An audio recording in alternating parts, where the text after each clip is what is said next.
এটা এক ধরনের বেলে মাছ। অনেকে এটার অনেক রকম নাম বলে ডাকে এবং অনেকে আবার তুলার জাতি বলে চেনে এটাকে। তো আমি তো বেলে মাছ বা তুলার জাতি দিকেই জানি, অন্য কোনো নাম থেকে আপনারা কেউ জানলে জানাবেন। তো যাই হোক, আমি মাছটাকে নুন হলুদ দিয়ে মেখে নিয়ে তারপরে একটু ভেজে তুলে রাখছি।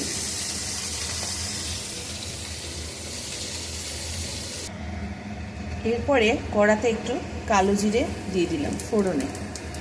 কালো জিরে দিয়ে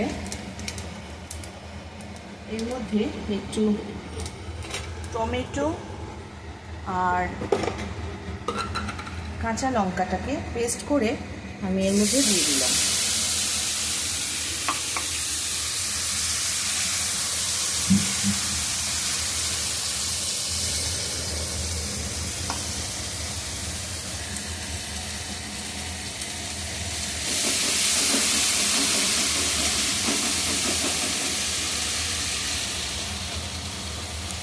দিয়ে দিচ্ছি একটু হলুদ,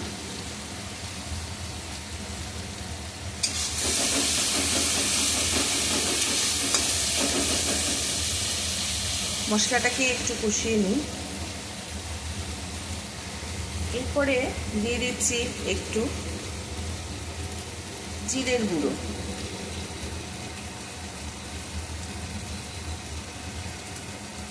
খুব সামান্য জিরের গুঁড়ো।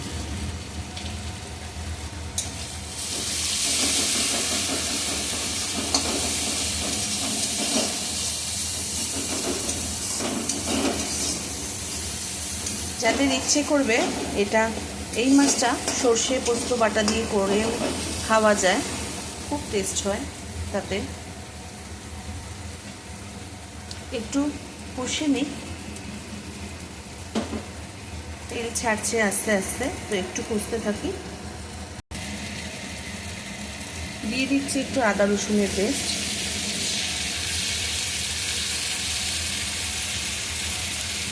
এক চামচের মতো আদা রসুন।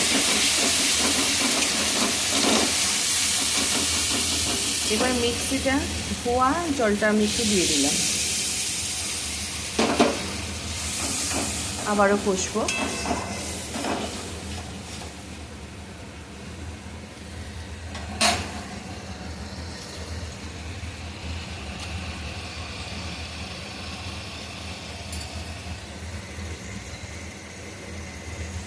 এতে দিলাম একটু নুন,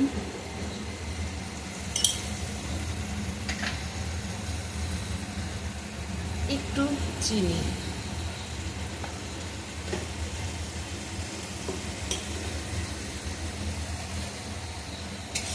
ভালো করে কষতে থাকি।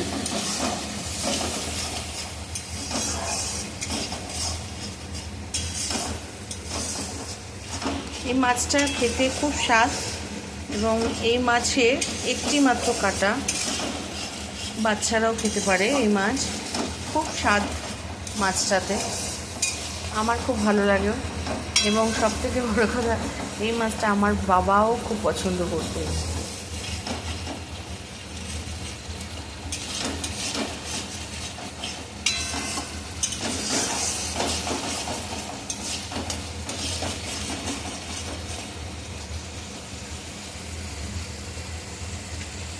একটু কষতে থাকলাম।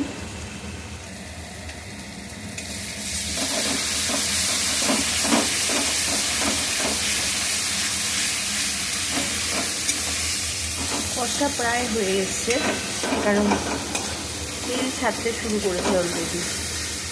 তো আমরা সাধারণত জানি তেল ছাড়লেই নাকি কষাটা মোটামুটি কমপ্লিট হয়ে যায়, তো কোনো গন্ধ থাকে না কোনো মশলার। সেই জন্য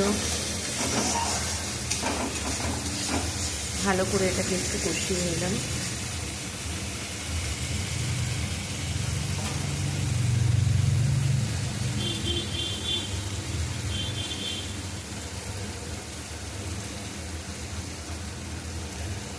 এর মধ্যে দিয়ে দিলাম একটু পরিমাণ মতো জল।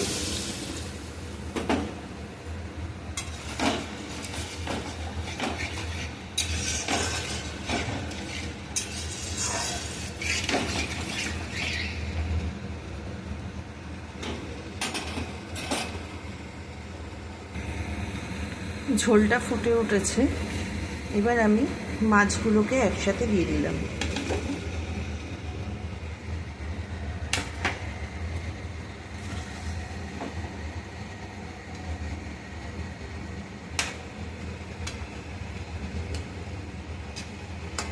মাছটা একটু গামাখা গামাখা হয়ে এলেই নামিয়ে নেব এবং ওপরে একটু ধনেপাতা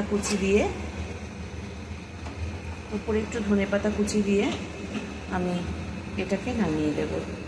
একটু ফুটে উঠলে ভালো করে একটু ঝোলটা একটু টানলে পরে এটা একটু ধনেপাতা দিয়ে আমি নামিয়ে নেব।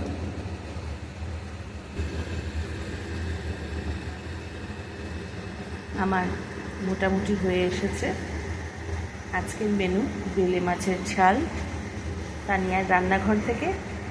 আজকে এটা তোমরা অবশ্যই চেষ্টা করে দেখো। আমি এটা এরকমভাবে বানালাম, আবার একদিন সর্ষে বাটা দিয়ে করে দেখাবো। কেমন? বাই।